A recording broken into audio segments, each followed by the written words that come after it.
মাননীয় প্রধান উপদেষ্টা ক্যাটেগরিক্যালি উনি বলেছেন ৪-৫ দিনের মধ্যে নির্বাচনের একটা সুনির্দিষ্ট তারিখ উনি ঘোষণা করবেন।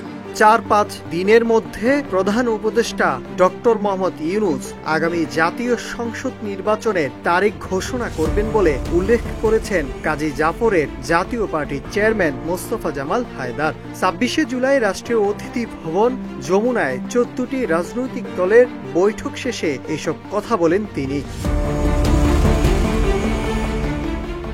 এর আগে ৫ই আগস্ট নির্বাচনের তারিখ ঘোষণার দাবি জানিয়েছেন ১২ দলীয় জোটের মুখপাত্র ও এলডিপির চেয়ারম্যান শাহাদাত হোসেন সেলিম। তিনি বলেন, অন্তর্বর্তীকালীন সরকারের অনেক উপদেষ্টা জনবিচ্ছিন্ন, তাদের কারণে সরকার দুর্বল হিসাবে চিহ্নিত হয়েছে, সুতরাং এখনো সময় আছে, ব্যবস্থা নিন।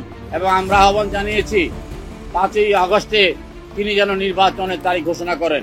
আপনাদের অনেক উপদেষ্টা জনবিচ্ছিন্ন, দুর্বল সরকার হিসাবে ইতিমধ্যেই আপনি এবং আপনার সরকার চিহ্নিত হয়েছে। এদিকে ৫ই আগস্ট জাতীয় নির্বাচনের তারিখ ঘোষণার দাবি জানিয়েছেন গণসংহতির আন্দোলনের প্রধান সমন্বয়কারী জুনেদ সাকি। তিনি বলেন, বিচার, সংস্কার ও নির্বাচন একসঙ্গে চলতে হবে।